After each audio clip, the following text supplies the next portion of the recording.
Welcome to the CX Fanatics podcast, the show that helps D2C businesses increase revenue, referrals, and retention through exceptional customer experience. Tune in weekly for interviews, insights, and inspiration that will catapult not only your profits, but your growth. I'm your host, Elisa Connor. Let's get into the show. Hello, and welcome to the show. Thanks so much for tuning in. If you are new here, I'm Elisa Connor, and I own a company called DTC Growth Club, and we help people optimize and create subscription models so that they can increase their revenue as well as get their time back. So this week we are talking about the next generation of buyers. If you haven't bothered yourself with focusing on Gen Z, you might be a little late to the party because this is the next group of buyers coming into the marketplace, and the way that they purchase, the way that they connect, and the way that they support brands is very different than previous generations. And so if you aren't aware of their differences and what makes them tick, this is a great episode to tune into because, as I said, the things that are important to them and the way that they make buying decisions are very different than what we have been accustomed to. And so this episode this is being recorded and delivered towards the end of 2023, beginning of 2024.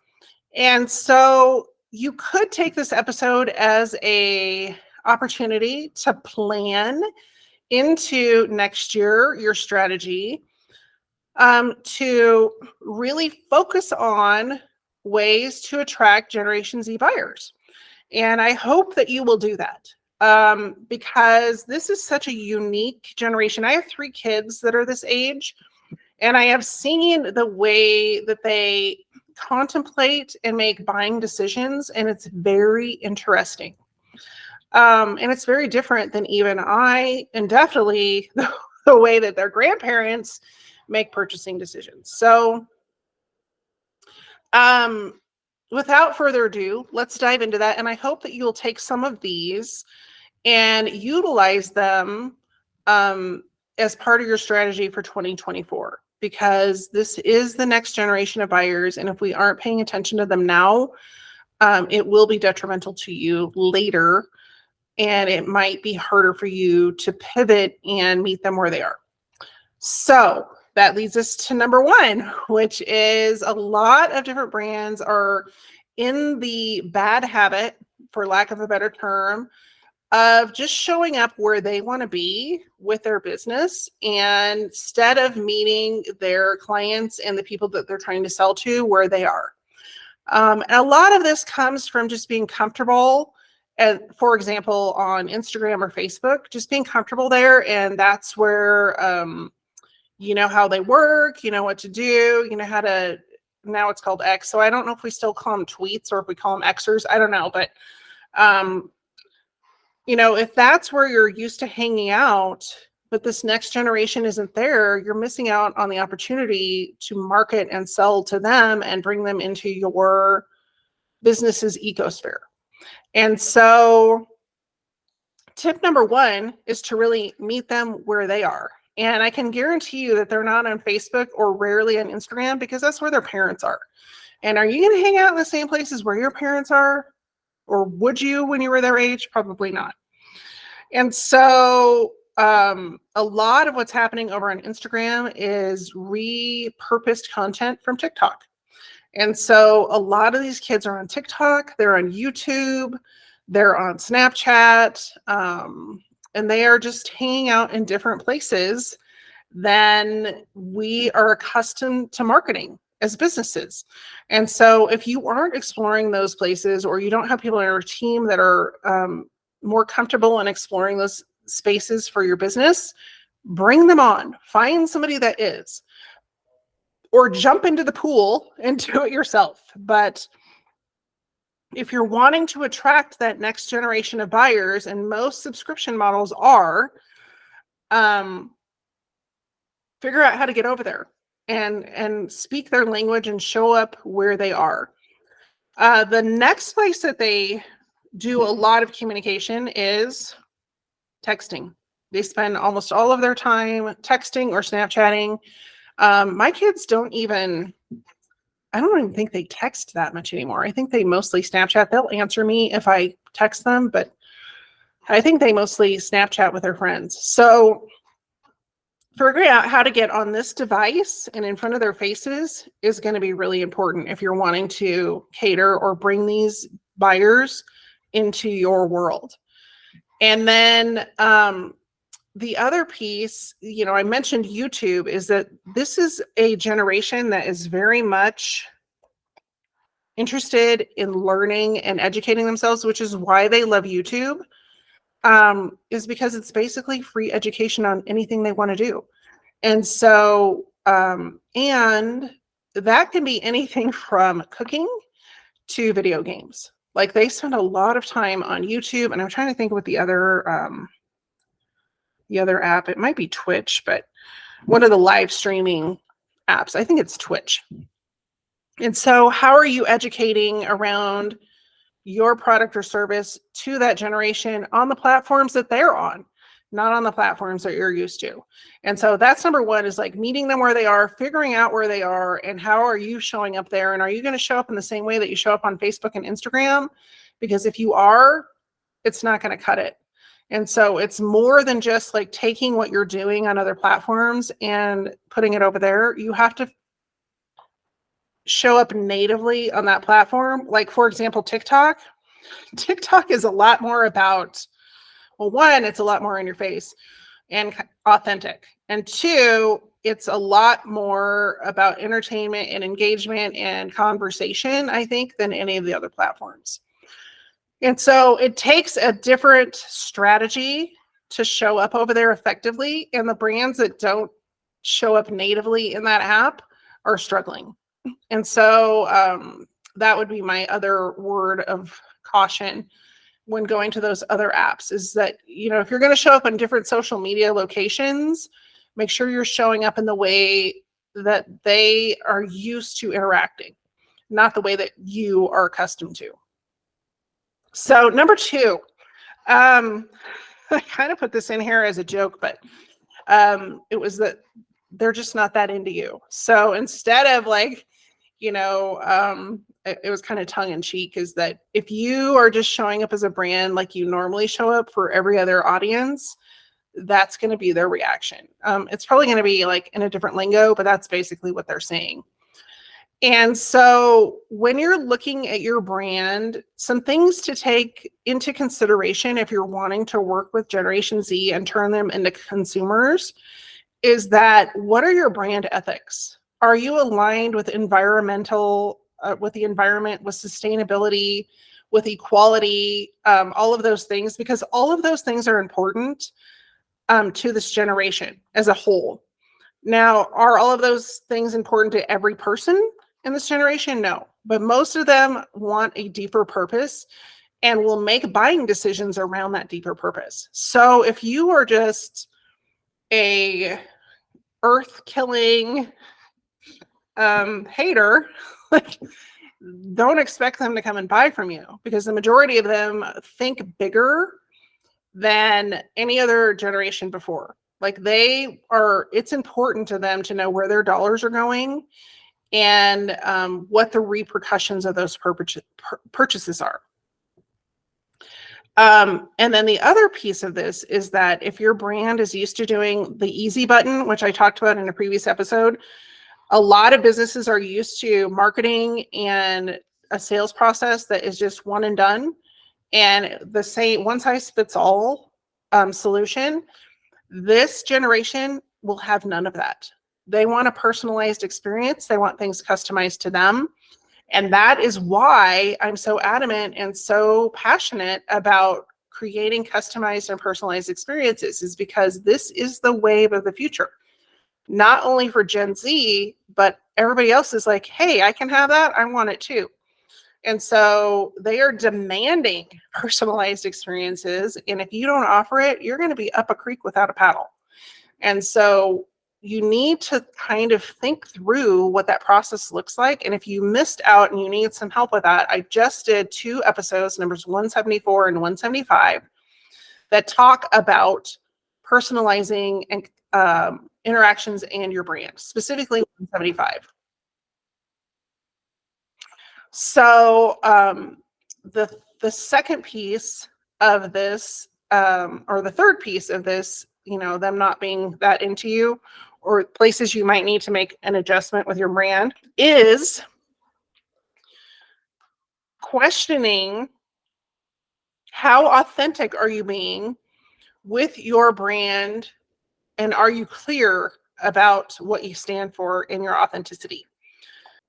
This group of buyers is kind of done with the whole like hiding everything behind a corporate label. They want to know what's actually going on in a company. They want to know the organization. They want to know the people within the company. They want to know what they believe in. They want to know if their walk matches their talk.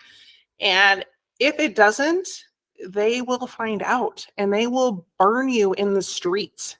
Like there's no nice way about it. Like they will not put up with the shenanigans.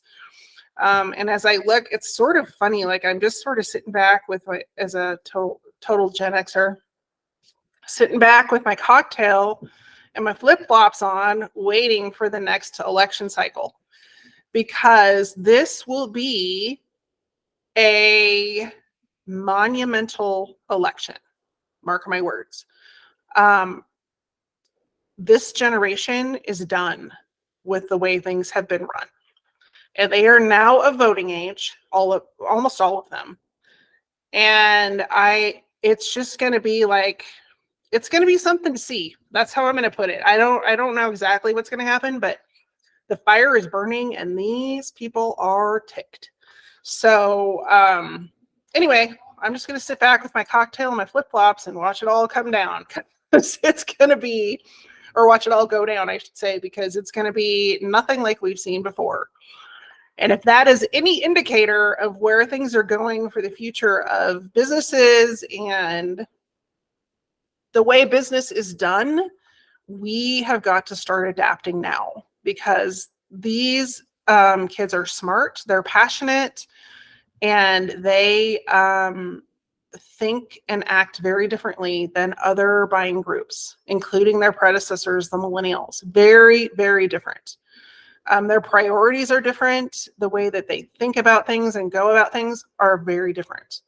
That's all part of, the environment that they've had to grow up in. They grew up during COVID. They've grown up during mass shootings. They've grown up during like all kinds of things that we never really had to deal with. And so as Gen X, like we dealt with other things, but housing crisis, economy, it's just like all kinds of things, the burning environment. So like it or not, they're aware of it. And these are all important factors for them when they're purchasing. And so if you want to continue to be a player in the marketplace, you've got to think through some of these things and strategize ways that you're going to meet them and their demands. So a lot of that comes down to authenticity, and they want to know what is actually going on with brands and not what, some phony message that people like to put out. And so that leads us directly into number 3, which is they buy very, very different from their from their predecessors. They do not have brand loyalty. You have to work really hard to stay in front of them and keep top of mind. You have to be innovative and think of ways to keep them engaged and wanting to stay engaged with you, because they are very willing to try and do different things and new things, much more so than I would say, especially the boomers. And even some Gen X. Gen X is pretty adaptive, but these are kids that are raised by Gen X, so they're going to be even like more off the chain than our Gen X group. That's us. If you're listening, that's me. And so thinking about how you're going to keep these kids loyal, like it's very, very different. Like I look at my kids and I'm a huge proponent of email, but It's changing a little bit as they go into the workplace and they're realizing they have to check email and stuff like that, but that's not a place that they like to hang out. And so thinking about, where you're going to meet them and how you're going to stay in front of them and how you're going to get them to be loyal to you is going to take some thinking outside the box. And a lot of that is going to come down to customized experience and having really, really good, not only customer service, but very, very good products. Not just like, you can't just say I have an organic product. It has to be like the best organic product. Because they have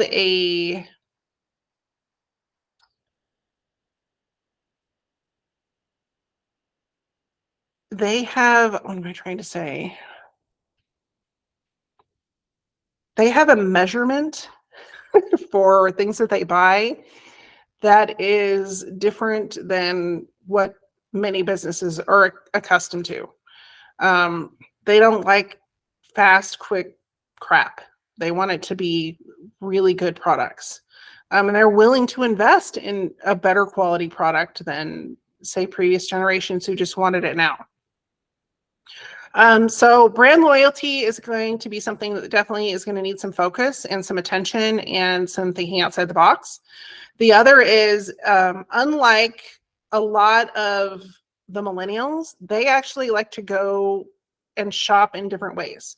So they like to be able to shop online, but they also like to go to the mall and shop at actual stores, which is really interesting because I attribute it to their parents growing up with malls and the nostalgia that they what's the word, instilled into their children. And so they really enjoy shopping in different ways. And so I don't know that malls will come back, but I really think that there's going to be some demand for in-person shopping as well as online shopping because people are kind of tired of, I just had this happen with one of my kids actually, who was like, God, it's so hard to buy clothes online. And I was like, yeah, it's a nightmare. And so we've moved so much to online purchasing that I think I predict, take it for what it's worth, that the shift is going to come back around where certain industries are going to have to come back into a in-person space because people are tired of the back and forth of not being able to try things on, not being able to touch things, getting things that are not like, that don't resemble the description or the pictures. And that just takes so much time. And not only that, but I think that the connection opportunity of hanging out the mall with friends, even though it's very different than when, like, the 80s kids would hang out at the mall, there's still like a connection that happens there with them and their friends that is a little bit nostalgic to the 80s, but in a different capacity. So if you don't have ways for people to purchase in both aspects, that might be something to consider. And then the other thing is that they have a very different perspective about how they live their life. They're looking at things from the perspective of making healthier choices so that they live longer. They've seen some of the things that their parents and grandparents have had to struggle with, and that they want to try and avoid those things. And so one of the things that comes up is in the alcohol industry, they're more likely to choose a non-alcoholic beverage over alcohol. They're more likely to choose snacks over meals.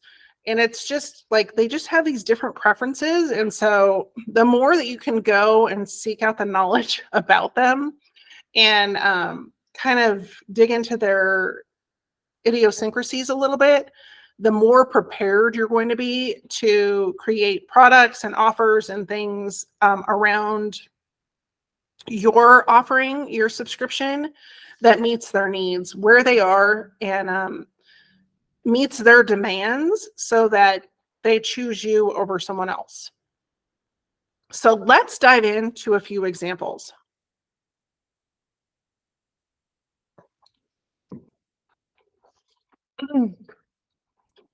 So let's dive into a few examples of companies that are doing this really well and why Gen Z tends to purchase from them.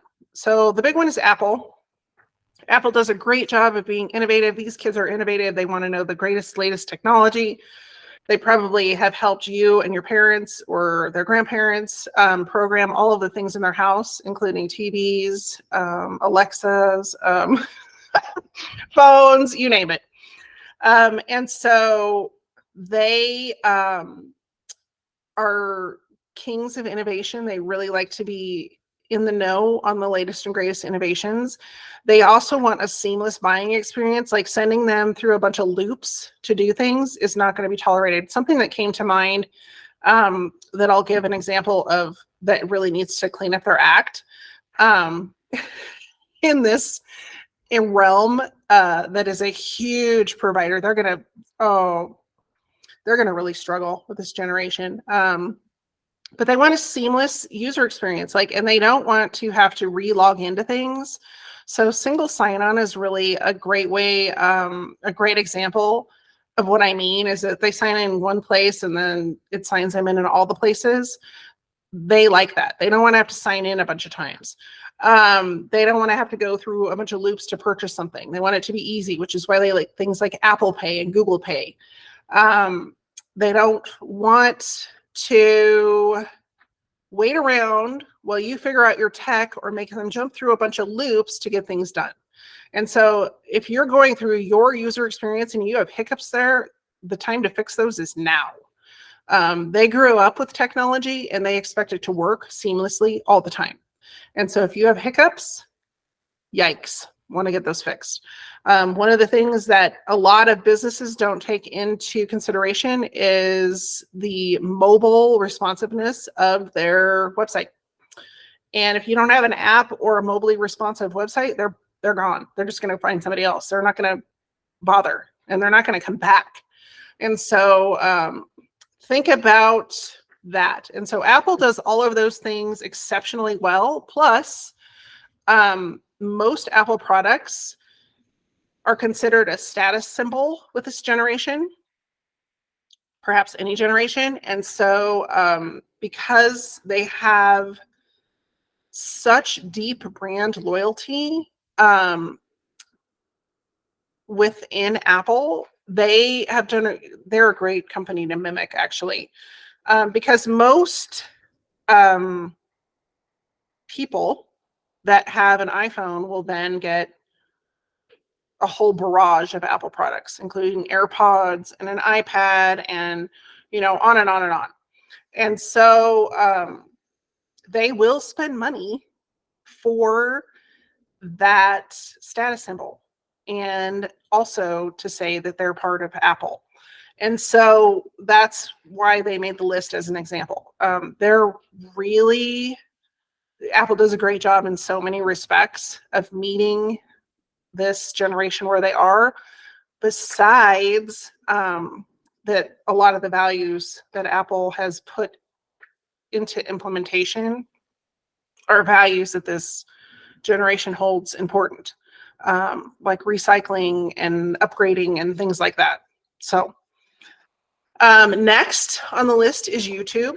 Now, I know this from experience that this generation loves YouTube. They spend a lot of time on YouTube, learning things, interacting, engaging, being on communities, all kinds of things. They have embraced the tube. And so they will take the time to learn anything, and they love YouTube because they can learn it for free. And then they can go out and do something with the knowledge or the information. So for example, I have kids that have learned different spots of the video game to get through. One of my kids has learned like everything he can. He follows so many cooking channels about bread. He loves to make bread.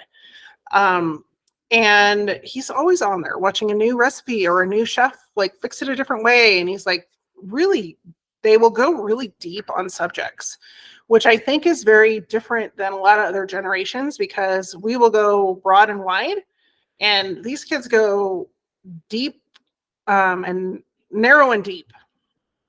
And so that's something to think about if you're creating YouTube content. And then also, they like the opportunity to connect with content creators and also other people that are in the community that have like-minded interests. So, for example, if you are a chef and you've created a community around, bagels in New York, like that is so specific that if you live anywhere in the country and you want to make New York bagels because you've never been to New York or you went to New York on vacation and you want to replicate it or whatever, like the community built around that is as important as the content creation. And so that is another important factor. If you don't have a community that you're creating around what you're putting out there as content, that would be another area that you could focus on for this generation. Hydro Flask is another one. If you haven't, I don't have my Hydro Flask here, but they are water bottles. Very sustainable company. Obviously, they're wanting to replace plastic bottles because they have these metal water bottles that work exceptionally well. It's another example of an exceptional product. And then they have created other like accessories to go with it. And they have a wide variety of different colors and shapes and all these different things that you can get, sizes. And like every kid this age has a Hydro Flask. I'm telling you right now, like it's one of those brands or more than one.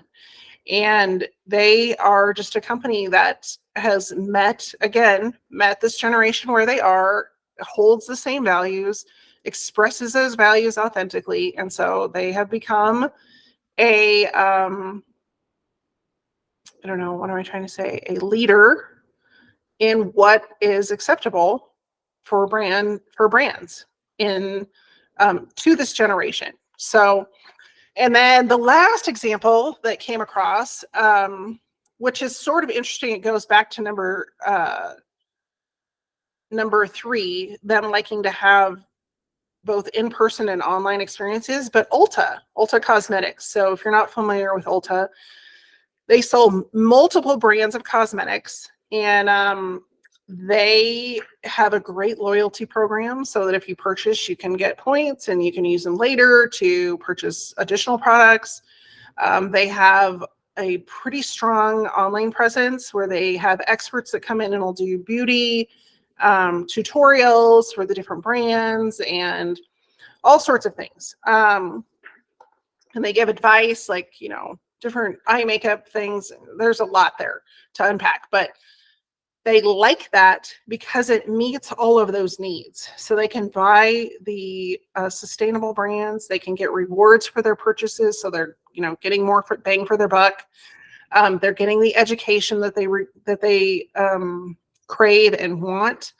And Ulta's meeting them and meeting all those needs so that, that they require.